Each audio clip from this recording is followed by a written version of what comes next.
নমস্কার বন্ধুরা, সাহা সেসেলে সকলকে স্বাগত। আজকের মেনু প্রোটিন চিজ রোল।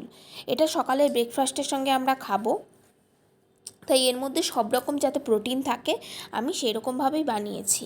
তো প্রথমে চাল নিয়ে নিয়েছি, এখানে ওটস নিয়ে নিয়েছি, সঙ্গে ধনেপাতা, চিজ তো আছেই, এখানে কাঁচা ছোলা নিয়ে নিয়েছি, এখানে ক্যাপসিকাম কেটে নিয়েছি, পেঁয়াজ কেটে নিয়েছি, গাজর কেটে নিয়েছি, কুচি কুচি করে কাটতে হবে, সঙ্গে ধনেপাতা নিয়ে নিয়েছি, দুটো রসুন থেতো করে নিয়েছি, এবং রসুনের প্রোটিনটাও আমাদের, কাঁচা রসুনের প্রোটিনটা খুব দরকার। আর এখানে লঙ্কা কুচি করে নিয়েছি, ওখানে আটা রেখেছি 2 হাতা পরিমাণে, সঙ্গে একটা ডিম নিয়ে নিয়েছি। এখানে মিক্সিং বোলটা নিয়ে নিলাম, মিক্সিং বোলের মধ্যে আমি একে একে জিনিস নিয়ে নেব। ওটসটা পরিমাণ মতো রেখেছিলাম, আমি সেই অনুযায়ী নিয়ে নিয়েছি। আমি এখানে 2টো রোলের পরিমাণে ওটস নিয়েছি, সঙ্গে আমি এখানে অল্প লবণ দিয়ে দেব, ওর চিনি দিয়ে দেব, এবং আটাটাকেও আমি এর মধ্যে দিয়ে দেব। আটাটাকেও আমি পরিমাণ মতো 2টো রোলের আন্দাজে নিয়েছি। এখানে 2 চামচের মতো আমি চাল নিয়ে নেব। চালটা ক্রিস্পি ভাবটা ভালো হয়, সেই জন্য আমি চালটাকে নিয়ে নিয়েছি। তো এর সঙ্গে আমি একটু গোলমরিচের গুঁড়ো দিয়ে দেব। গোলমরিচের গুঁড়োটা যেমন ঝাল করবে, তেমনি একটা টেস্টও আনবে আমাদের। লবণটা যে যার পরিমাণ মতো, স্বাদ মতো। হলুদ আমাদের শরীরে প্রত্যেকের জন্য একটু হলুদের তো প্রয়োজন হয়, সেই কারণে হলুদ। আর 1 চিমটি জিরে গুঁড়ো, কেউ চাইলে এখানে গোটা জিরেও দিয়ে দিতে পারে। সঙ্গে একটু কালো জিরে টেস্টের জন্য এটা দিয়ে দিতে পারে। এরপর আমি কিছু কুচনো লঙ্কা এখানে দিয়ে দিব, ও ডিমটাকে এখানে জাস্ট একটা ডিম ভেঙে এটার মধ্যে দিয়ে দেবো।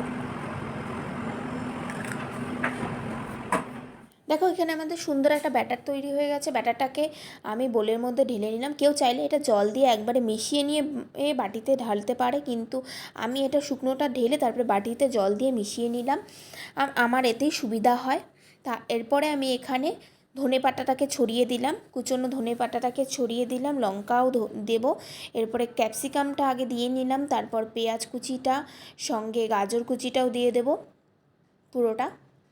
এরপর লঙ্কা কুচিটা আমি এর মধ্যে দিয়ে দেবো। কেউ যদি অরিগেনো ফ্লেভারটা পছন্দ করো, অরিগেনো ফ্লেভারটা পছন্দ করলে তোমরা এর মধ্যে দিতে পারো। আমি যেমন অরিগেনো ফ্লেভারটা একটু পছন্দ করি টেস্টের জন্য, তাই এখানে দিয়ে দিচ্ছি। দিয়ে এটাকে চামচ দিয়ে পুরো ব্যাটারটাকে দেখো মেরে নিলাম। একটু জল দিয়ে দিয়েছি বলে একটু থকথকা ব্যাপারটা এসেছে। এইভাবে নাড়িয়ে নেবো। কেউ যদি মনে করো এই কাঁচা ছোলা দেবে, তো তোমরা দিতে পারো, এটাও প্রোটিনের জন্য একসাথে আমাদের শরীরে যাবে। ঠিকই ব্যাপারটা দেখো কিরকম গাঢ়ত্ব এসেছে। আমার মনে হচ্ছে আর একটু আমাদের আটা লাগবে, তাই আমি অল্প একটু আটা মিশিয়ে নিচ্ছি। এখানে কোনোভাবেই তোমরা ময়দা ব্যবহার করবে না।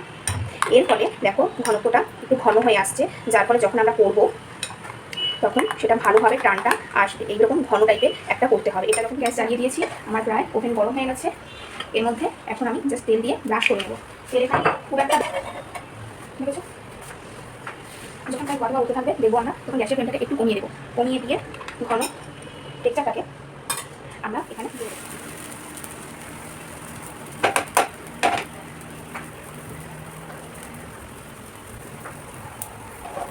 চারিদিকটা যখন দেখবো একটু ভাজা ভাজা হয়ে গেছে, তখন এই পরোটাটাকে একটু পাল্টে নেব, পাল্টে দেবো, দিয়ে দেখবো দুপাশটা ভালো করে আবার ভেজে নেব। ভেজে নেওয়ার পর আমি এখন এটার উপরে চিজটাকে গ্রেট করে দেব। চিজটাকে চারিদিকে ছড়িয়ে গ্রেট করে দেবো, যাতে নিচে না লাগে সেটা দেখবো। তারপর আস্তে আস্তে সঙ্গে সঙ্গে রোল করেও নেব। রোল করে নিয়ে আমি এখানে একটা বোল নিয়ে নিয়েছি, বোলের ওপরে আমি টিস্যুটা দিয়ে দিয়েছি। টিস্যু দিয়ে গার্নিশিংয়ের জন্য এর উপরে রোলটা দিয়ে দেব, দিয়ে টিস্যুটাকে ঘুরিয়ে নেব। এটা এইভাবে টিস্যুটা দিলে যেমন আমাদের দেখতেও সুন্দর লাগবে, সেমন আমাদের যে অতিরিক্ত তেলটা আছে সেটা শুষে নেবে। এরপর দেখো আমি গার্নিশিংয়ের জন্য রেডি করে ফেলেছি, এটা আমি এখন সার্ভ করে দেবো। তো তোমরাও বানাও, বাড়িতে বানিয়ে খেয়ে দেখো কেমন লাগলো, আর আমাকে কমেন্ট করতে ভুলো না। Thank you.